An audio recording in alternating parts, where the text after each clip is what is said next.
Well, it's 6:44. I just did a video 2 hours ago, exactly.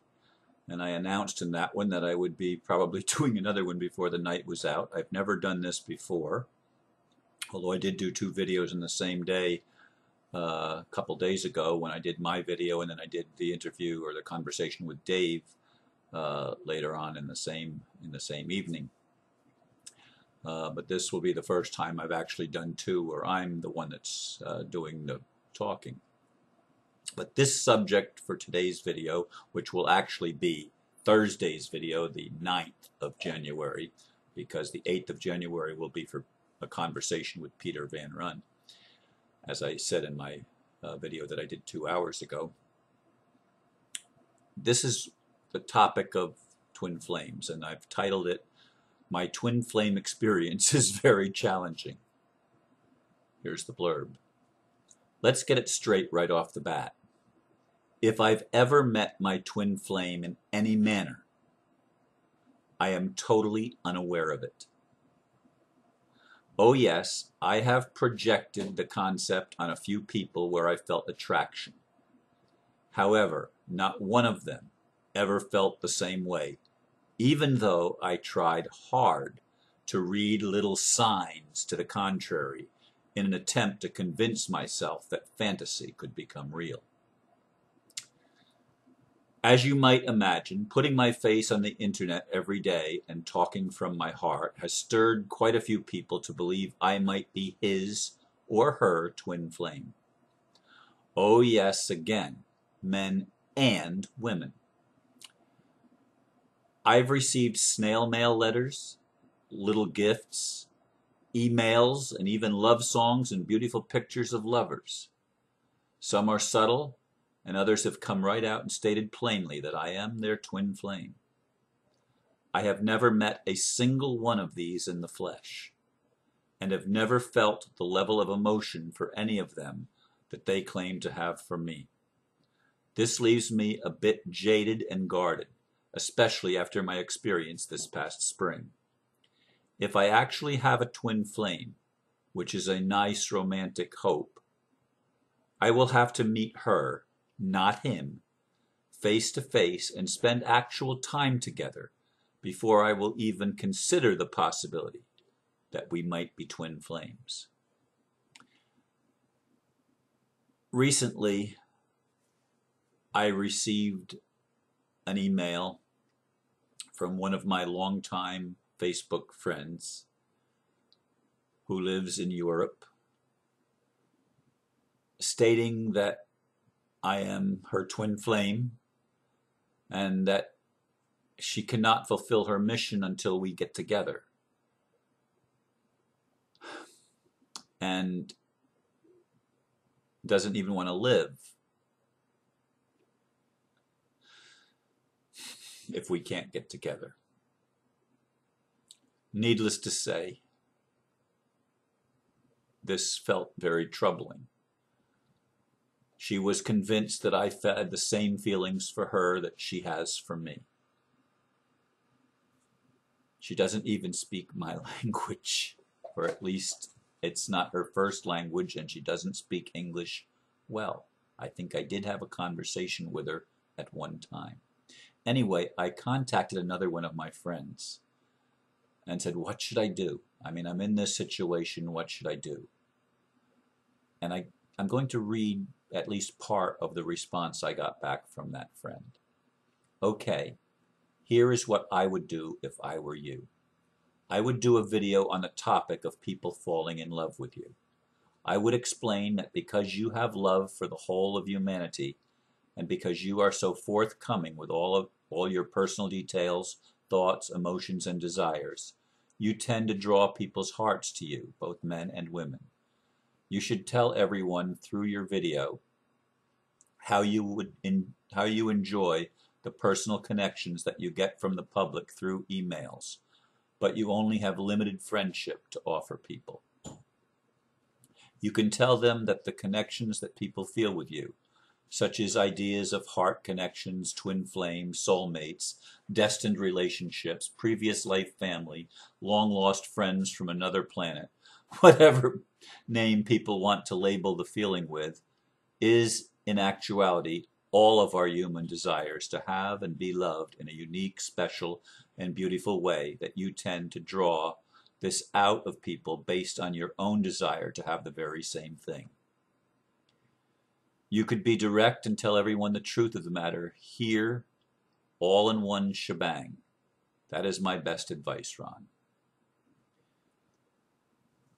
And that's as much as I'm going to read. There's actually quite a bit more, but that's all I'm going to read of the letter from this friend. That really says in a nutshell, and I was planning on doing this video before I had received this response, or actually before I read this response. I think it might have been in, oh, wait a minute, what time did it come? Let me just look for a second.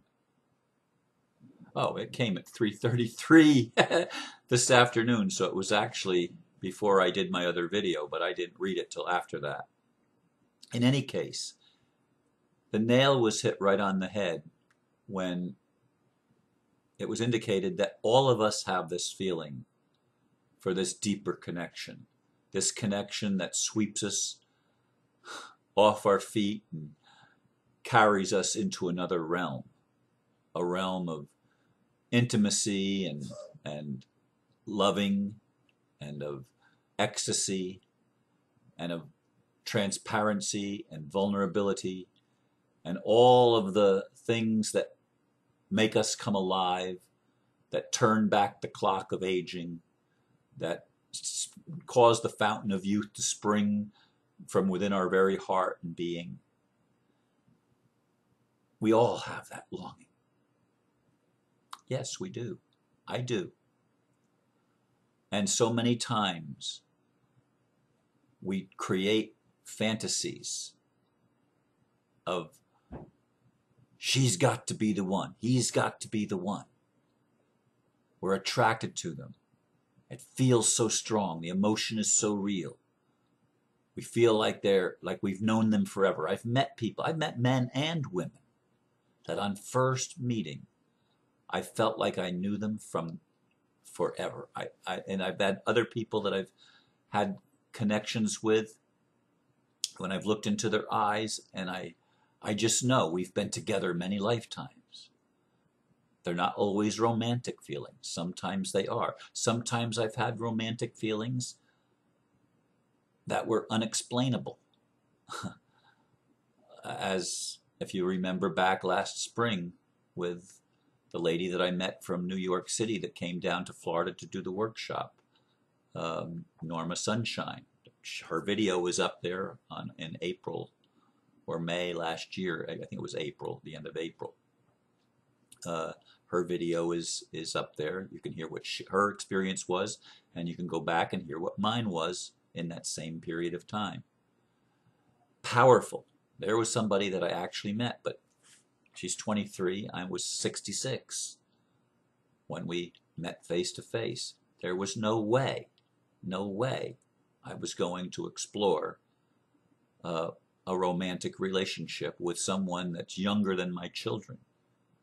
I mean, I'm a practical man. That's not practical. It's flattering, but it's not practical. And I've had other people that were younger than me express interest, and I've had some that were older than me express interest. I have a lady that was my lover at 2 different stages in my life. Most recently, in the spring around Valentine's Day or so of 2011, that we reconnected again. She's a beautiful woman. If I was only going to base it on beauty and on the fact that she's totally committed to higher consciousness in regard to health and vitality, I mean, she would be the ideal choice. But there are other things that say, oops, I can't go there. But this idea of falling in love with somebody that you don't meet, I mean, I've heard people share the stories of how it worked for them. I can't say that it's ever worked for me.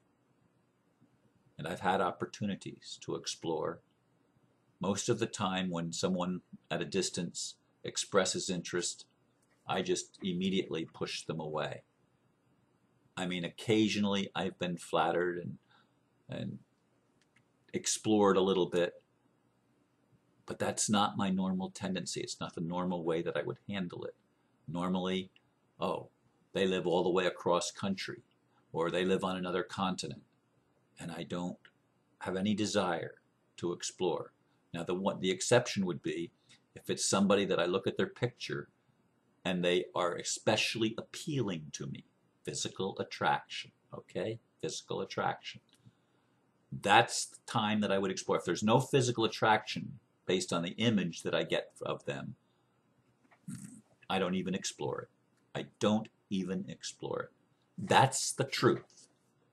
I don't even consider it as a possibility, because to me, there can be no passion if there's no attraction. Now, ironically, as I've shared in other videos, there have been a few times in my life that I've been attracted to somebody that doesn't fit my parameters of what I find sexually appealing. I like petite, thin, small women. I don't tend to like the opposite. I don't find that attractive. That's my preference. I know people judge me for being shallow about that, but that's where I am. That's where I am in my consciousness. I have to honor myself. If I can't honor myself, I can't honor anybody else. We're all where we are. But I have had, as I said, I have had attraction a couple of times in my life where I would scratch my head and I'd say, why is there this attraction? This isn't she's not my type. She's not my type. And I've never explored it beyond that, and the puzzlement of wondering, what is this? And I don't know. I don't know how I'm going to meet my twin flame. I've imagined at various points that my twin flame exists in another realm and is actually an extraterrestrial from the Pleiades or something. And she's going to come off of a mothership in my front yard or backyard or whatever, and we're going to connect. I mean, all sorts of fantasies. The mind creates tremendous fantasies. We all do it. We all do it. And we project. We project what our deepest desire is onto someone that we feel could possibly meet that desire. We're attracted to them for one reason or another. But it's not reality. It's not reality. And I agree with Dave, who expressed his desire for Teal Scott, whom I understand just got married recently. So it doesn't look like that one's going to be fulfilled either. These are projections. We do it, folks. We do it to each other. And really what we're doing is we're doing it to ourselves. We're setting ourselves up for disappointment by projecting something that probably never will be reality. Now, those people that can share the beautiful stories of how they met somebody online and they lived far away. I mean, I have one friend in England who had a relationship online and over the telephone and even in telepathy with a man in Canada. And I think they finally, if I remember her story correctly, they finally did meet. But they had this amazing connection before they ever met. And I've had people that express that they feel that connection for me, that they've actually been in my house psychically. Whether that's true or not, I don't know. I haven't had the experience of being in anybody's presence on a distant travel. I haven't had the experience of being able to travel out of body and go somewhere else far away and come back with a consciousness of it. I haven't had that experience. I'm not saying it's impossible. I believe it is possible. I just haven't had it myself. But I'm wanting you to understand, and all of us, that we all have this deep longing to be fulfilled. And I do believe that the ultimate fulfillment is union with with a twin flame, with a lover that takes us out of ourself and into a realm that heightens our spiritual awareness, that heightens and brings out our gifts and our abilities and our talents, and connects us with the lost parts of our own being. And we become one soul, one flesh, one experience, and we share that together. There's no more powerful thing, there's no more ultimate fulfillment than that, as far as I'm concerned. Even if the whole earth, heaven was on earth, and the whole earth was finally free of the barbarism of our governmental and economic system that has enslaved all of humanity for so long. Even if that were to happen, that still is not the ultimate. The ultimate is the connection one-on-one with that other self that you each choose to commit yourself totally to loving one another. Not to totally being with each other forever. That's bondage. That's the old paradigm. You commit yourself to being totally honest and totally loving, and maybe it will be forever. Maybe it will be forever. But when you try to make it forever now, when you're not ready to do that, and that's what you're looking for, and that's what you're trying to create, you're creating a bondage, because there can be no real love without each participant being truly free to express him or herself completely and truthfully, and choose to share their life in this moment with each other. That's relationships. And maybe there's a twin flame. Maybe there's a twin soul. I'd like to believe that that's true. I'd like to believe that I will meet her at some point in this lifetime. And if I do, I will live a lot longer than I will live if I stay alone. I will be much more powerful than I will ever be alone. I will be much more loving, much more compassionate. All the superlatives will flow from that union, because it fulfills my life, and it will fulfill her life. And we will both be more together than what we could ever be separately. That's all I'm going to share for today's video, which is actually next Thursday, the 9th of January. Thank you for listening. Namaste.